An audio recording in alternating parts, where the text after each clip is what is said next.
Assalamualaikum warahmatullahi wabarakatuh. Perkenalkan, nama saya Nur Awalia Rizky, NIM 60700119088. Saya dari perwakilan dari kelompok 6, di mana kali ini saya akan membahas tentang materi yang keempat, yaitu ASU, di mana ASU itu sendiri memiliki singkatan dari aman, sehat, utuh, dan halal. Yang pertama, saya akan membahas tentang pengertian dari aman, di mana aman itu sendiri mengandung bibit penyakit dan juga bahan kimia ataupun obat-obatan yang dapat mengganggu kesehatan, di mana contohnya yaitu antibiotic growth promoters atau biasa disingkat AGP. Yang kedua yaitu sehat, di mana mengandung zat-zat yang berguna bagi kesehatan dan pertumbuhan tubuh. Sehat ini juga terdiri dari protein seperti lemak, mineral, vitamin, dan juga zat lain. Yang ketiga yaitu utuh, di mana utuh itu tidak tercampur dari bagian-bagian lain dari hewan tersebut atau bagian luar selain yang dinyatakan dalam keterangan produk, di mana bisa dikatakan bahwa utuh ini sebagai sumber peniagaan. Yang keempat yaitu halal, atau yang terakhir, di mana halal itu sendiri pada saat penyembelihan atau disembelih dan ditangani dengan sesuai dengan syariat Islam, di mana sesuai dengan syariat Islam ini bersumber dalam pemotongan.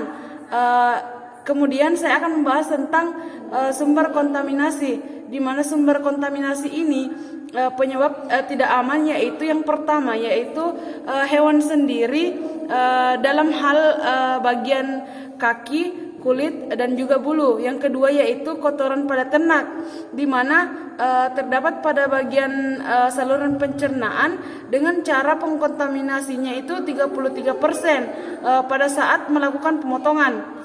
Yang ketiga yaitu peralatan seperti pisau atau peralatan wadah dan juga tempat penyembelihan yang dalam keadaan kotor. Yang keempat yaitu pekerja, di mana bagian tangan, pakaian, dan peralatan harus dapat diperhatikan agar tidak menimbulkan kontaminasi seperti mengkontaminasi 50% saat memotong, mengangkat, dan juga menimbang ataupun membungkus pada saat melakukan pemotongan.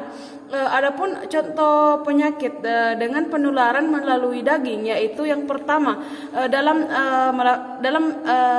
proses bakteria, seperti contoh penyakitnya yaitu antraks. Bismillahirrahmanirrahim. Assalamualaikum warahmatullahi wabarakatuh. Perkenalkan, nama saya Radikal Kosyri Arlin, NIM 607119070. Baik, langsung saja saya akan menjelaskan tentang penyakit antraks, di mana penyakit antraks itu sendiri bisa menular kepada manusia dan tingkat kematiannya bisa mencapai 18%. Adapun manifestasi penyakit antraks pada manusia itu melewati kulit sebesar 90%. Selanjutnya yaitu daging merupakan media pertumbuhan bakteri, di mana hewan potong berpenyakit menular seperti antraks, fasioliasis, TBC, BSE, dan lain-lain sebagainya.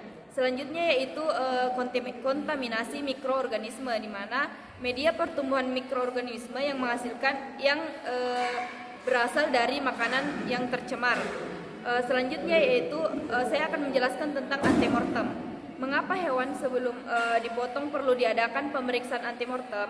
Dikarenakan hewan bisa lelah, stres, dan menderita penyakit. Selanjutnya yaitu pemeriksaan sebelum dipotong. Adapun pemeriksaan sebelum dipotong, pertahanan pertama terhadap bahaya penularan penyakit yang berasal dari daging yang dikonsumsi. Mungkin itu saja yang dapat saya sampaikan. Lebih dan kurangnya mohon dimaafkan. Wabillahi taufiq wal hidayah. Wassalamualaikum warahmatullahi wabarakatuh.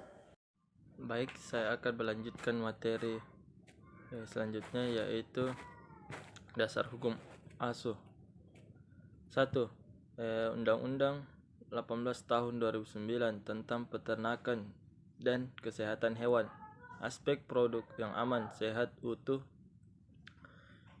dan halal, atau dalam kurung ASU, dasar memperlakukan hewan. 2. Undang-Undang Nomor 18 Tahun 1999 tentang perlindungan konsumen. 3. Undang-Undang Nomor 19 Tahun 2012 tentang Pangan. 4. PP Nomor 95 Tahun 2012 tentang Kesehatan Masyarakat, Veteriner dan Kesejahteraan Hewan. Selanjutnya, asu dari sisi Islam. Ya ayyuhan nasu qalu mimma fi ardi halaha tayyiban wala tattabi'u khutuwatis syaitani innahu lakum aduwwum mubin. Yang artinya, hai sekalian manusia, makanlah yang halal lagi baik dari apa yang terdapat di bumi, dan janganlah kamu mengikuti langkah-langkah syaitan, karena sesungguhnya syaitan itu adalah musuh yang nyata bagimu. Quran Surah Al-Baqarah ayat 2.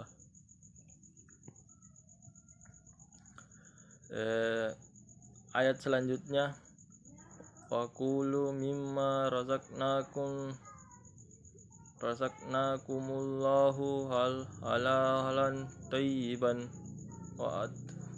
wattaqullaha allazina anzu bihi mu'minun.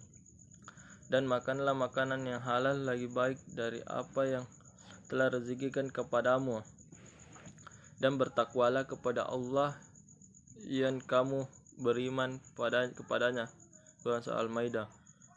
Juga berfirmannya pada ayat lain, faqalu mimma razaqakumullahu halalan tayyiban wa askuru ni'matallahi in kuntum iyyahu ta'budun. Artinya, maka makanlah yang halal lagi baik dari rezeki yang telah diberikan Allah kepadamu, dan syukurilah nikmat Allah yang jika kamu hanya kepadanya saja menyembah. Bismillahirrahmanirrahim. Assalamualaikum warahmatullahi wabarakatuh. Perkenalkan, nama saya Irfan Ismail, NIM 60 700 199 100. Baik, di sini saya akan menjelaskan tentang postmortem, di mana pada postmortem ini ada penyakit bernama antraks. Dari penyakit antraks ini bisa dilihat gejala-gejalanya yang berupa organ-organnya seperti limpa, di mana normal itu berperan normal, tapi jika terkena antraks itu limpa akan bengkak. Organ selanjutnya adalah selaput lendir, di mana kalau selaput lendir ini normal itu berwarna kemerahan, sedangkan jika terkena antraks maka berwarna kebiruan dan kehitaman. Nah, pada organ ketiga yaitu rektum, di mana pada rektum ini jika normal itu tidak ada pendarahan, sedangkan jika terkena penyakit antraks maka akan terjadi pendarahan kehitaman. Nah, selanjutnya itu ada namanya dasar hukum asu. Nah, pada dasar hukum asu ini terdapat pada Undang-Undang Nomor 18 Tahun 2009, di mana tentang peternakan dan kesehatan hewan. Nah, undang-undang ini menyatakan bahwa aspek produk yang aman, sehat, utuh dan halal atau dalam kurung asu itu merupakan dasar perlakuan hewan. Yang kedua itu ada namanya Undang-Undang Nomor 18 Tahun 1999 tentang perlindungan konsumen. Yang ketiga itu Undang-Undang Nomor 19 Tahun 2012 tentang pangan. Yang keempat itu Peraturan Perundang-undangan Nomor 95 Tahun 2012 tentang kesehatan masyarakat, veteriner dan kesejahteraan hewan.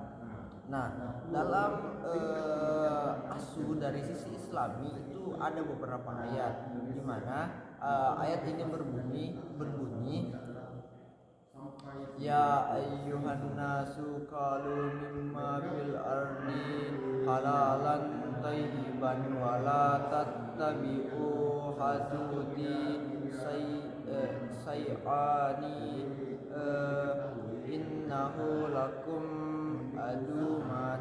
Nah, adapun arti dari ayat tersebut adalah, hai sekalian manusia, makanlah yang halal lagi baik dari apa yang terdapat di bumi, dan janganlah kamu mengikuti langkah-langkah setan, karena sesungguhnya setan itu adalah musuh yang nyata bagimu.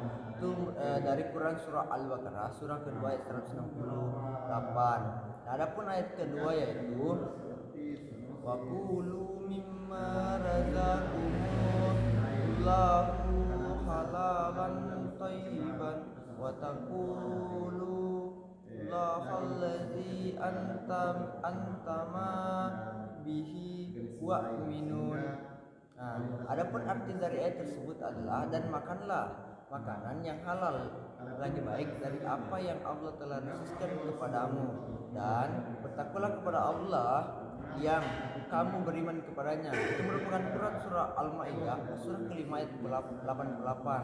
Dan adapun surah yang terakhir yaitu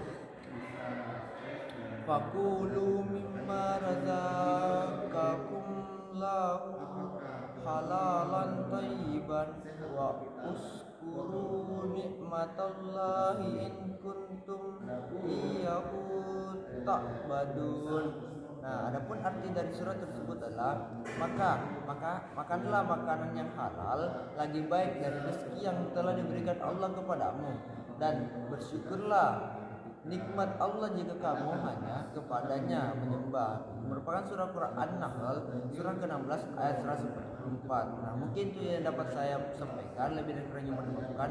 Wabillahi taufiq wal hidayah. Assalamualaikum warahmatullahi wabarakatuh.